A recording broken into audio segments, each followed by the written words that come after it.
I want to make sure we know, what does the victim mindset look like? What does it sound like? What does it feel like? How do we know that that's it versus pessimism, for example? Yeah. Right. Okay. So what does it sound like? It sounds like blaming, complaining, passing the buck, lack of ownership. It's someone else's fault. There's nothing I can do about it. It's because of them. It's because of the other political party. It's because of my boss. It's because of my mom, my dad. It's because of whatever it is. It's not me. I can't catch a break. No one supports me. There's nothing I can do. Why does this always happen to me? This is just the way things are. People don't appreciate me. That's the language, right? I always say blaming and complaining is the language of the victim. You're basically just like, there's nothing I can do. It's the pointing fingers instead of pulling thumbs. What does it feel like? It feels powerless. It's full of resentment. It's people that are anxious and overwhelmed. It's depression. It's a feeling of being misunderstood. It's hopeless and it's trapped. That's what being a victim feels like. What does it look like? It looks like you're avoiding responsibility. You blame others. It's no action. It's just complaining. It's waiting for someone else to fix the problem. It's playing small. It's comparing yourself to others. It's feeling cheated. It's shrinking from feedback and seeing feedback as a personal attack. What are the dangers of the victim mindset? And maybe specifically, what are the dangers of spending too much time? Actually, we should keep going back. Like, we're going to dip into this. It's really a question of how quickly can we notice it and begin to move ourselves up the continuum. So I don't want to make it sound like people are living there 24 hours a day, 7 days a week. But what are the dangers of spending too much time in the victim mindset across, we've talked about a little bit already with health, but across those sort of three big pillars we have of health, happiness, and living with our hearts on fire? Is there anything worth mentioning that we haven't already talked about in terms of why it's important, like Diego is trying to get to, that we actually begin to dismantle this victim mindset if our goal is to live a life centered on health and happiness and having our hearts on fire? Yeah, absolutely. So there are tangible costs to the victim mindset, and they are first and foremost is increased stress and anxiety. Yep. If you don't feel like you have any influence over any outcomes, that is a stressful state to live in, because you are just going to be pushed around by any external forces. You have no agency. Increased stress and anxiety is decreased health. And this is why this lives on that sickness, wellness, fitness continuum. You are sick, and it manifests in physical ways. It's not just like stress in my mind. It's actually stress shows up physiologically. And they've shown this under MRIs. If someone is stressed, their arteries, their veins, their blood vessels, things that transport everything to the rest of the body, close up. Arteriosclerosis, they close up. That's what leads to heart disease. If people go from a stressed to a relaxed state, they open up. It's literally causes literal sickness living in this victimhood. On top of that, it's poor sleep. It's poor immune function. Doctors know that a stress state suppresses the immune system. So before you go in for an organ transplant, they actually inject you with stress hormones. So your body, your immune system won't reject the new organ tissue as a foreign substance and attack it. It means in terms of work and stalled progress, productivity, self-sabotage. In terms of what you were saying, happiness, it's loss of purpose, it's loss of joy.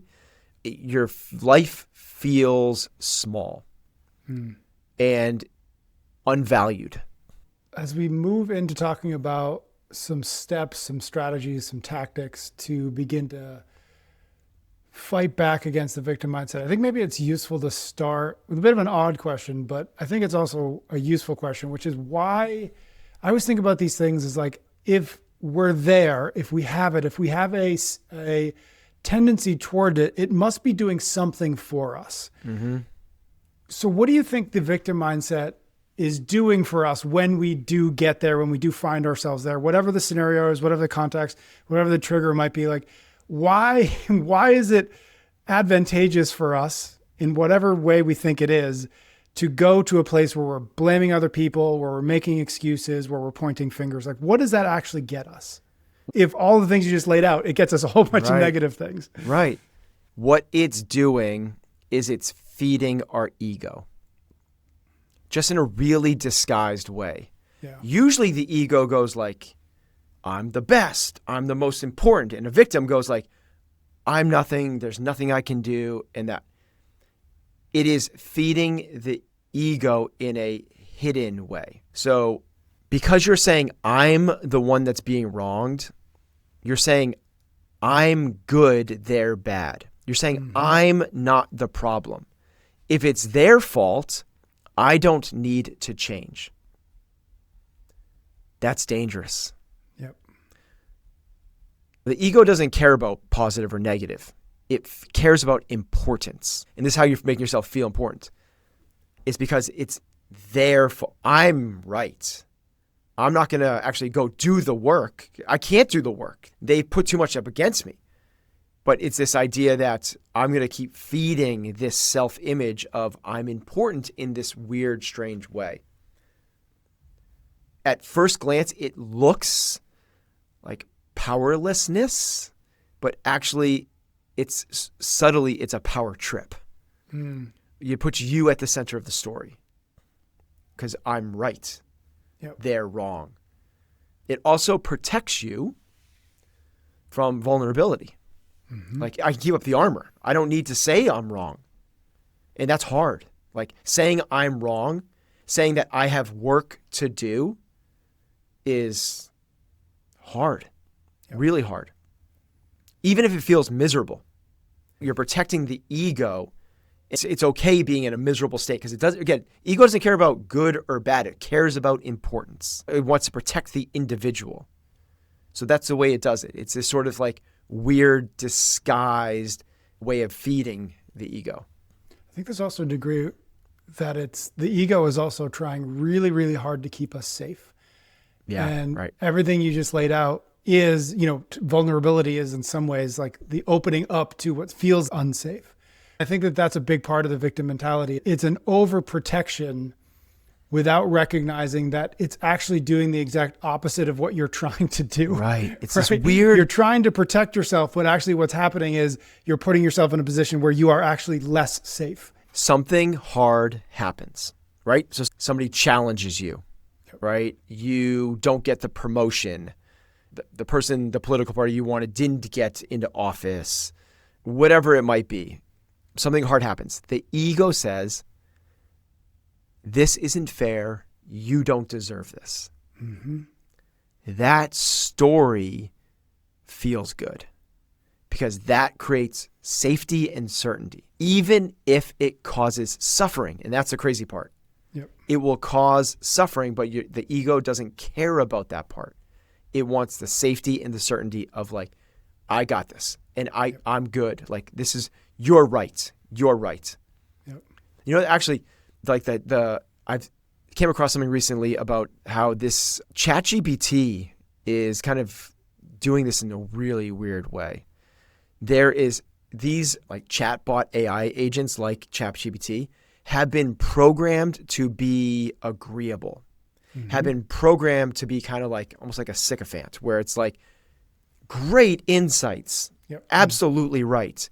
And it just, even if like you, and what's happening is kind of like social media did this, where it pushed people down these paths because you only saw what you want to see. If you have these like kind of existential conversations with one of these AIs, it'll feed the ego to the point where like, you're absolutely right. That's a great insight. Glad for that clarification because they've been programmed that way. It's causing people to go into psychosis. That's the point where it can feed the victim mindset so much so and to reinforce it in this rumination, in this loop where it reinforces itself over and over again to the point where it actually can destroy the human.